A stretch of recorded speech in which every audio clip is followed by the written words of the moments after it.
100 रुपए रिश्वत लेने का मुलजिम 39 साल बाद बाइज्जत बरी। इंसाफ मिला मगर बीवी चली गई, सब कुछ खो दिया। रायपुर के उधियापाड़ा की तंग गलियों में एक पुराना बसीदा मकान है। तकरीबन 84 साल के जगेश्वर प्रसाद ओधिया इस घर में रहते हैं। इस घर की खस्ता हाल दीवारों पर नाम की तख्तियां चिपका नहीं है, फतह का कोई निशान नहीं है। लेकिन अगर ये दीवारें बोल सकती तो ये कहानी सुनाती कि किस तरह एक शख्स ने 39 साल तक इंसाफ के दरवाजे पर दस्तक दी और आखिरकार जब वो दरवाज़ा खुला तो ज़िंदगी की अक्सर खिड़कियां बंद हो चुकी थीं।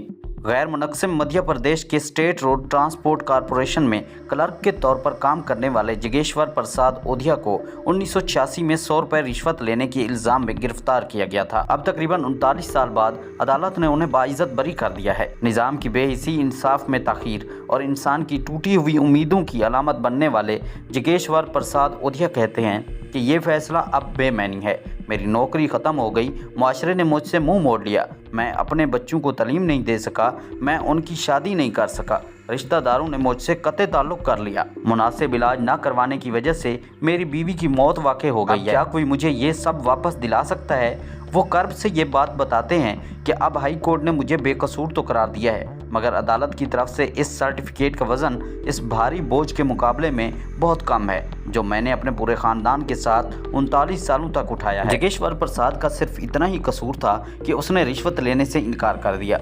अब मैं किससे कहूँ कि मैंने कुछ नहीं किया? अब कोई सुनने वाला नहीं बचा। मैंने सारी ज़िंदगी ये बात साबित करने में लगा दी कि मैं बेकसूर हूँ। अब जब ये साबित हो गया तो कुछ भी नहीं बचा, मेरी उम्र भी नहीं है।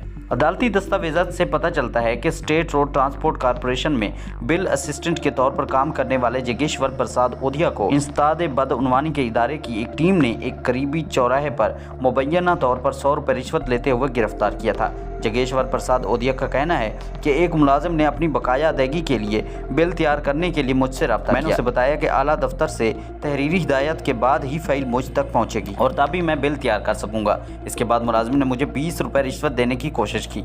मैंने उस पर नाराज़गी जाहिर की और उसे दोबारा दफ्तर ना आने को कहा। जगेश्वर प्रसाद ओधिया का दावा है कि मुलाजिम को ये बात पसंद नहीं आई। उसने पुलिस एहलकार के वालिद से पता नहीं क्या कहा होगा। वाक़ये के तीसरे दिन जब मैं दफ्तर से निकल रहा था, मुलाजिम मेरे पीछे आया और मेरी जेब में कुछ डाल दिया। जगेश्वर प्रसाद ओधिया कहते हैं कि इससे पहले कि मैं सोच पाता कि क्या हुआ, सादा कपड़ों में मलबूस पुलिस वालों ने मुझे पकड़ लिया और कहा कि हम चौकस लोग हैं और हम आपको 100 रुपये रिश्वत लेते हुए गिरफ्तार कर रहे हैं। जगेश्वर प्रसाद का कहना है कि वो दिन न सिर्फ उनके लिए बल्कि पूरे ख़ानदान के लिए एक अजाब का आगाज़ था।